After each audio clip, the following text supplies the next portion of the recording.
Hi all, ಏನು ತುಗುರಿಸ್ತಿದ್ದೀನಿ ಅಂತ ನೋಡ್ತಿದ್ದೀರಾ? ಇಲ್ಲ, 9:30 ಶಿಫ್ಟ್ನ ಮುಗಿಸ್ಕೊಂಡು ಮತ್ತೆ ಬೆಳಗ್ಗೆ 4 ಗಂಟೆಗೆ ಲಾಗಿನ್ ಆಗಿ ಫುಲ್ ಡ್ರೈನ್ ಔಟ್ ಆಗಿಬಿಟ್ಟಿತ್ತು. ಸೊ ನಾನು ಬ್ರೇಕ್ಫಾಸ್ಟ್ಗೆ ಗೋಧಿ ದೋಸೆ ಮಾಡಿಕೊಂಡೆ. ಇವತ್ತು ಸಂಕ್ರಾಂತಿ ಹಬ್ಬ, ಸೊ ಪೂಜೆ ಇಲ್ಲ ಅಂದರೆ ಹೇಗೆ ಅಂದ್ಬಿಟ್ಟು ರೆಡಿಯಾಗಿ ಪೂಜೆಗೆ ರೆಡಿ ಮಾಡಿಕೊಂಡೆ. ಆಲ್ಮೋಸ್ಟ್ ಎಲ್ಲ ಮನೇಲಿ ಮಾಡಿರ್ತಾರೆ, ಜಸ್ಟ್ ಏನೋ ಒಂದು ಸ್ವಲ್ಪ ಸ್ವಲ್ಪ ಕೆಲಸ ಮಾಡೋದು ಅಷ್ಟೇ. ಆ್ಯಂಡ್ ಹೊರಗಡೆ ಹೋಗಿ ನೋಡಿದ್ರೆ ಎಲ್ಲರೂ ರಂಗೋಲಿ ಹಾಕಿದ್ರು. ನಂದು ಒಂದು ಇರಲಿ ಅಂತ ಹೇಳಿ ನಿದ್ದೆ ಕಣ್ಣಲ್ಲಿ ನನಗೆ ಗೊತ್ತಿರೋ ಅಷ್ಟು ರಂಗೋಲಿನ ಹಾಕಿ ರಂಗೋಲಿ ಮುಗಿಸ್ದೆ. ಆ್ಯಂಡ್ ಡೆಕೋರೇಷನು ಬೇಕೇ ಬೇಕು.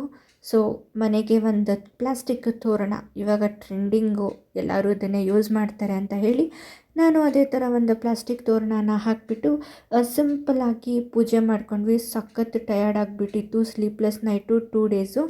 ಬಟ್ ಆದರೂ ಸಕ್ಸಸ್ಫುಲ್ಲಿ ಸಿಂಪಲ್ಲಾಗಿ ಒಂದು ಪೂಜೆ ಮಾಡಿ ಊಟ ಮಾಡಿಕೊಂಡು ನಾನು ಹೋಗಿ ಮಲ್ಕೊಂಡೆ. ಇಷ್ಟೇ ನನ್ನ ಸಂಕ್ರಾಂತಿ.